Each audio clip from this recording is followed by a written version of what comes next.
प्रिय भक्तगण, आज मैं एक कथा का श्रवण कराने जा रही हूँ, जिसे सुनने मात्र से आपके घर में सुख संपत्ति और धन की वर्षा होगी।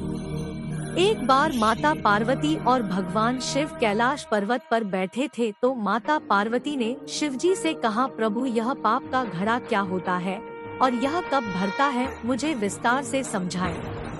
अगर आप इस कहानी को सुन रहे हैं तो पूरा सुनिए, इससे आधा अधूरा छोड़कर जाने की गलती मत करिएगा, क्योंकि आधा अधूरा ज्ञान बहुत खतरनाक होता है।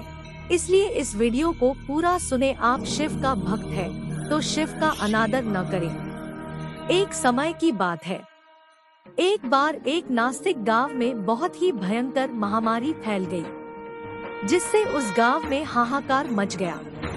क्योंकि इस महामारी से गांव के बड़े बुजुर्ग, छोटे बच्चे, महिलाएं आदि सब मरने लगे। तब सभी गांव वाले राजा के पास गए और उन्होंने अपने राजा से कहा, महाराज यह बीमारी तो बढ़ती ही जा रही है और हमारे गांव में कोई अच्छा वैद्य भी नहीं है जो इस बीमारी से हमारा इलाज कर सके। तो महाराज दूसरे राज्य से कोई अच्छा वैद्य बुलवा दो जो हमारी इस महामारी से हमारा इलाज कर सके। प्रजा की इस तरह बेहाल देखकर राजा प्रजा की बात मान गया और अपने मंत्री को कुछ सैनिकों के साथ दूसरे राज्य में जाने के लिए आदेश दिया और कहा, जितना भी धन की आवश्यकता हो राजकोष से ले जाओ और दूसरे राज्य से कुछ अच्छे वैद्य को लेकर आओ जो हमारी प्रजा की इस भयंकर बीमारी से रक्षा कर सके। फिर मंत्री राजकोट से बहुत सारा धन लेकर दूसरे राज्य में अच्छे वैद्य की तलाश में निकल गया। रास्ते में चलते चलते मंत्री को वह इतना धन देखकर लालच आ गया। वह सोचने लगा कि अगर मैं इस धन में से आधा धन हड़प कर लूं तो मैं अत्यधिक धनवान हो जाऊं और राजा को पता भी नहीं चलेगा। यह सोचकर उसने उसमें से आधा धन जमीन में गाड़ दिया। फिर वह आधा धन लेकर दूसरे राज्य में गया। वहां उसने कुशल 3 वैद्य से बात की और उन्हें धन देने को कहा तो वैद्य तैयार हो गए और उसने वैद्य द्वारा लिखी हुई अच्छी और महंगी दवाइयाँ भी खरीद ली। फिर वह मंत्री वह सभी दवाइयाँ और वैद्य को लेकर अपने राज्य में आया। दवाइयाँ उसने एक धर्मशाला में रखवा दी और वैद्य को राजमहल में रुकने की व्यवस्था करवा दी। तब मंत्री ने पूरे राज्य में ऐलान करवा दिया कि सभी बीमार लोग राज्य की धर्मशाला में अपना अपना इलाज करवा सकते हैं। सभी लोग अति प्रसन्न हुए और राजा की जय जयकार करने लगे और राजा के गुणगान करने लगे और उन्होंने राजा और मंत्री का बहुत बहुत धन्यवाद किया। जब बीमार लोग अपना इलाज करवाने आए तो जल्दी ही दवा का पूरा भंडार खत्म हो गया। तब वैद्य ने और अधिक दवाई मंगवाने के लिए मंत्री से कहा।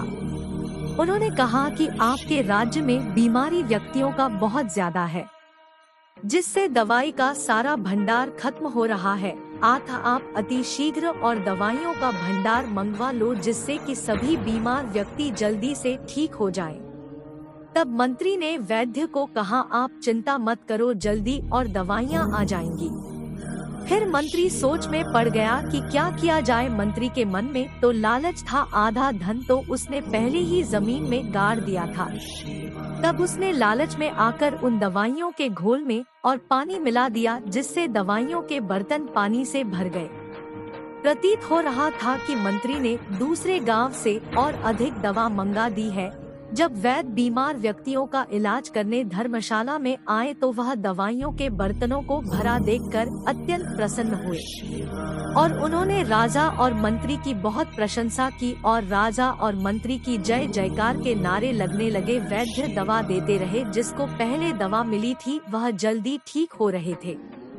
जो बाद में दवा लेने आए उन पर दवा का कोई भी असर नहीं हो रहा था। तब वैद्य भी परेशान होने लगे कि आखिर ऐसा क्यों हो रहा है। पहले तो दवा ने अपना पूरा असर दिखाया, लेकिन दवा अब क्यों नहीं असर दिखा रही है।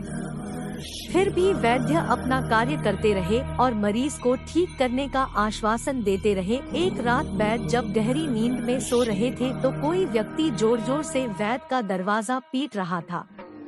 जब उन्होंने देखा तो मंत्री जी अपने 4 साल के पौत्र को गोद में लिए दरवाजे पर खड़े हैं।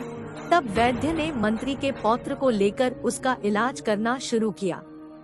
तो उनको पता चला कि मंत्री का 4 साल का पौत्र भी उस महामारी की चपेट में आ गया है। जब यह बात मंत्री को पता चली तो वह अपनी छाती पीट जोर जोर से रोने लगा। तब वैद्य ने मंत्री से कहा, चिंता की कोई बात नहीं, हम इसे दवाइयों द्वारा जल्दी ही ठीक कर देंगे।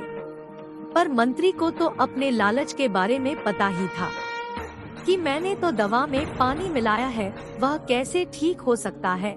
तब मंत्री यह बात वैद्य को भी नहीं बता सकता था, क्योंकि अगर यह बात राजा को पता चल जाएगी तो राजा उसे फांसी पर लटका देगा। यह सोच वह अपने पौत्र के सिर के पास अपने सिर को पकड़कर बैठ गया और सोचने लगा कि अब वह कैसे ठीक होगा।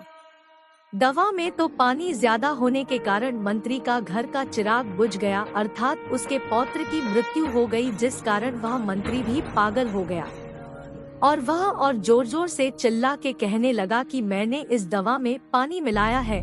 जो पूरी बात राजा को पता चली तो उसने अपने मंत्री को कारावास में डाल दिया और दोबारा से नई दवाइयां मंगाकर अपनी प्रजा का इलाज करवाया, जिससे कि राजा के राज्य में खुशहाली वापस आ गई। और उस लालची मंत्री को कारावास से निकालकर आधा चोरी का धन लेकर उसे सूली पर चढ़वा दिया। जब भगवान शिव पार्वती से कहते हैं, हे पार्वती, यह था तुम्हारे द्वारा पूछे गए प्रश्न का उत्तर है कि पाप का घड़ा तब भरता है जब किया हुआ लालच खुद को ही नुकसान पहुंचाता है, तब पाप का घड़ा भर जाता है। अगर मंत्री लालच नहीं करता तो उसके ऊपर इतना बड़ा संकट नहीं आता। धन्यवाद। अगर इस वीडियो को बोलते समय कोई तो त्रुटि हो तो कृपया क्षमा करें।